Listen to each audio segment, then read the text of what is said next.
بسم اللہ الرحمن الرحیم۔ السلام علیکم دوستو، آج ہم سیکھیں گے نورانی قاعدہ سبق نمبر 22۔ سبق نمبر 21 میں ہم نے جزم کی مشق کی تھی، آج ہم اس کا استعمال کیسے کریں وہ سیکھیں گے۔ آج کا سبق بہت عام ہے، اس لیے اسے غور سے سنیے گا۔ تو آئیے آج کا سبق شروع کریں۔ اعوذ باللہ من الشیطان الرجیم، بسم اللہ الرحمن الرحیم۔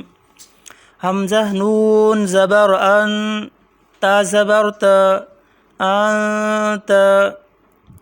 حمزہ نون زبر ان، اس کو آپ اچھی طرح سے دیکھ لیں، اس کے اوپر جزم ہے، اس کو کیسے پڑھتے ہیں۔ جس بھی حرف پر جزم ہو پہلا حرف اس کے ساتھ ملا کر پڑھتے ہیں، جیسا کہ آپ دیکھ سکتے ہیں یا نون ہے تو یہاں پر غنہ ہوگا۔ غنہ اسے کہتے ہیں جو ناک میں سے آواز نکالیں۔ انت اسے نہیں، انت اس طرح سے ہم پڑھیں گے۔ میں پھر سے پڑھتا ہوں، آپ غور سے سنیے گا۔ حمزہ نون زبر ان، تا زبر تا، انت، وقفا انت۔ حمزہ ہا زیر اہ، دال زیر دے، اہ دے، وقفا اہد۔ اس کو وقف کی جگہ پر ہم دال کو قلقلہ کریں گے، اہد اس طرح سے بند آواز نہیں پڑھیں گے، اہد۔ حمزہ ہا زیر اہ، دال زیر دے، اہ دے، وقفا اہد۔ با عین زبر باع، دال پیش دو، بعد، وقفا بعد۔ با عین زبر باع، دال پیش دو، بعد، وقفا بعد۔ با طا زبر بط، شین زبر شا، بطش، وقفا بطش۔ با طا زبر بط، شین زبر شا، بطش، وقفا بطش۔ سین عین زبر سع، یا زبر یا، سعی، وقفا سعی۔ آخر میں یا پڑھیں گے، یا کی زبر کو نہیں پڑھیں گے۔ سین عین زبر سع، یا زبر یا، سعی، وقفا سعی۔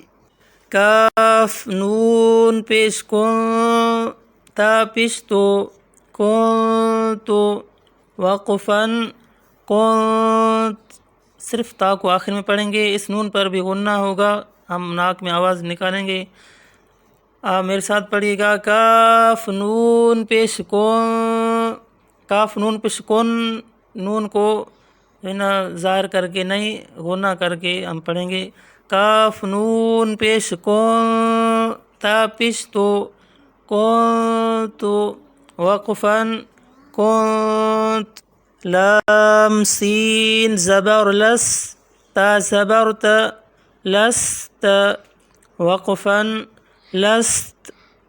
لام سین زبر لس، تا زبر تا، لست، وقفا لست۔ حمزہ میم زبر ام، را دو زر، امر، وقفا امر۔ اس را کو ہم موٹا نہیں پڑھیں گے۔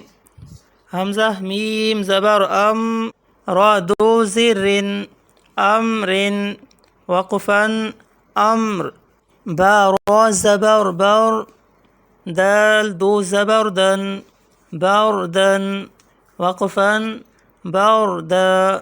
اس را کو ہم موٹا پڑھیں گے۔ آپ دیکھ سکتے ہیں پچھلی را میں جو اس کا کلر ہے وہ سبز نہیں ہے، یہاں پہ سبز ہے تو یہ اس کی نشانی ہے، اس کو موٹا پڑھیں گے۔ آپ میرے ساتھ پھر سے پڑھیے گا۔ با را زبر بر، دال دو زبر دن، بردن، وقفا بردا۔ جیم میم زبر جم، عین دو زبر عن، جمعا، وقفا جمعا۔ جیم میم زبر جم، عین دو زبر عن، جمعا، وقفا جمعا۔ دوستو آج کا سبق یہی تک تھا، امید کرتا ہوں آپ کو اچھی طرح سے سمجھ آیا ہوگا، نہیں تو آپ اس کی بار بار پریکٹس کریں، اس کو بار بار دہرائیں۔ اللہ رب العزت ہمیں قرآن پاک صحیح سمجھ کر پڑھنے کی توفیق عطا فرمائے۔ السلام علیکم ورحمۃ اللہ وبرکاتہ۔